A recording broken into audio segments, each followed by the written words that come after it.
On February 9th in 1818, St. John Vianney arrived in Ars, France.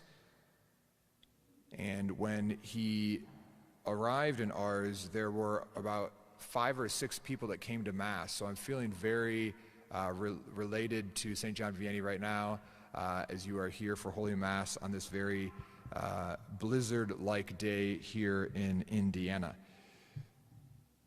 The story of St. John Vianney arriving in Ars is really a powerful one, and one that I've always held very dear in my heart, and I had the honor, I've been blessed many, many times to be on pilgrimage in Ars, and I one time made a silent retreat with some classmates of mine when I was studying in Rome. This is back in 2002, 2003, and we were actually in Ars on February the 9th. In Italy, the school semesters are quite different than ours. They don't, classes do not begin until August, and exams begin the last week of January and the first week of February, and then you have like 2 weeks off, and then you start classes again mid-February, and then go all the way until June. So anyways, we would be off, and we would go on retreats, personal retreats and things of those sorts, and so we were in Ars on February 9th, and they have this beautiful statue of St. John Vianney.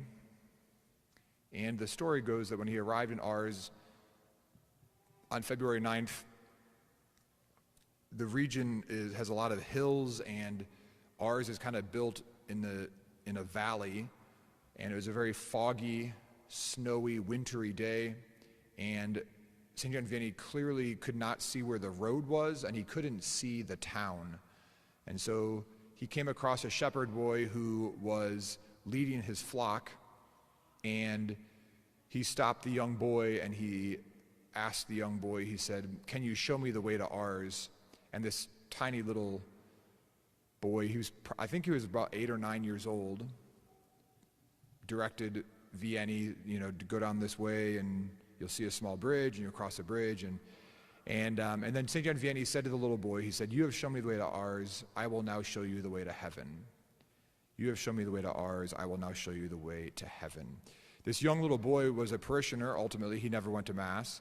Eventually, John Vianney did convert him, and his story that the young boy told really became a model and a motto for Vianney. You have shown me the way to Ars, I will show you the way to heaven. And his whole priesthood was focused on pointing people to the Lord and pointing people to God.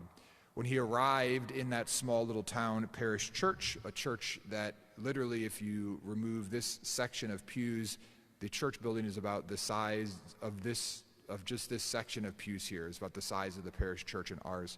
And when he arrived, he crossed the threshold and knelt down, and he prayed, "Lord, this church building is not big enough for the many souls that will come here to encounter your mercy." And it was a prayer that was said in many ways in prophecy, as when he would die,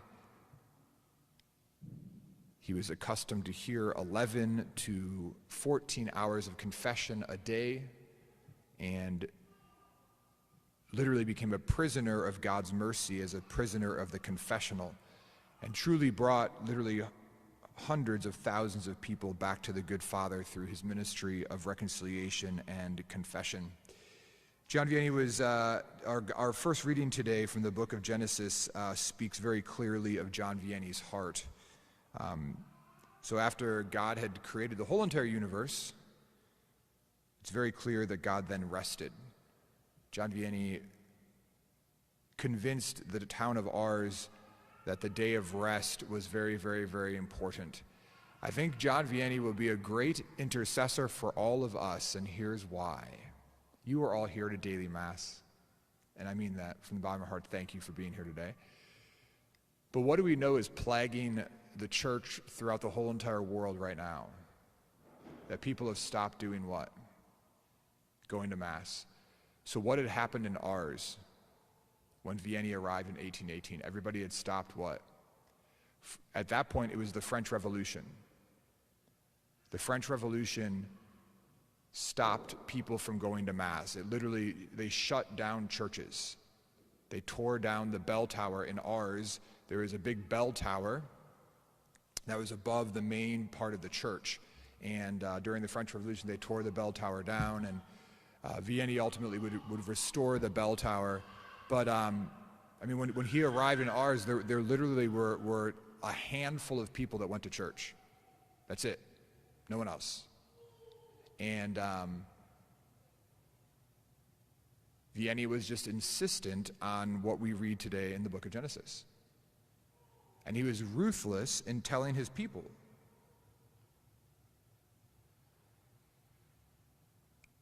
That God rested on the seventh day. And God blessed the day. And God made the day holy. And thus we are called to do the same. We are called to reclaim Sunday. We are called to reclaim the Lord's Day. We are called to be people of rest in the Lord. And we are called to be people who love the Lord so much that we're willing to sacrifice even what may seem at the beginning. I was actually I did my 2 holy hours this morning, and I was reading a devotional book about St. John Vianney, and he has this great quote where he says, if you fear losing money by resting on Sundays, you are a fool. You will be blessed by consecrating your day to the Lord. And there is this, why do people work so much on Sundays? Why do they ignore Sundays? Because there's this fear that I'm either going to not make enough money, or I need to get this stuff done, or I need to, but it's the same wisdom of Mother Teresa, right? When Mother Teresa, I've told this story like ad nauseum, but when Mother Teresa said that the missionaries of charity were going to be required to do a holy hour, because they originally were not required to do a holy hour, and then she made the decision later in the development of the order, she said, I'm going to require all of my sisters to do a holy hour every day. And a bunch of the sisters revolted, and we were like, sister, there's no way that we can serve all the people that we are serving. There's no way that we can care for all those that are dying in the house of the dead. There's no way we can do this, sister, if you require us to do a daily holy hour.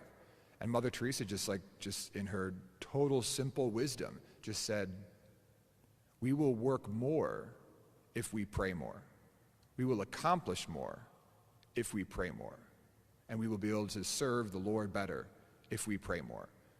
And that has been the golden rule of the missionaries of charity, is that the more that you make yourself available to God, the more that you will make yourself available to the work of God.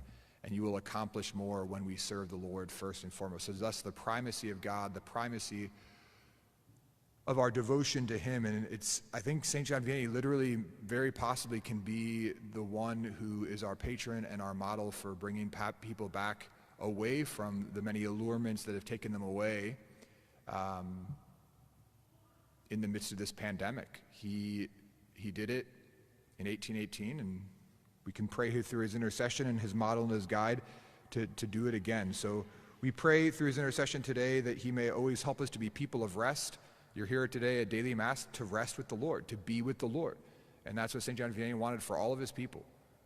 Not just on Sunday, but every day, that they would find that rest in the Lord, that peace in the Lord, that comfort in the Lord. And so we come here today, we seek that out in the most Sacred Heart of Jesus and the most Blessed Sacrament. And today, may we rest.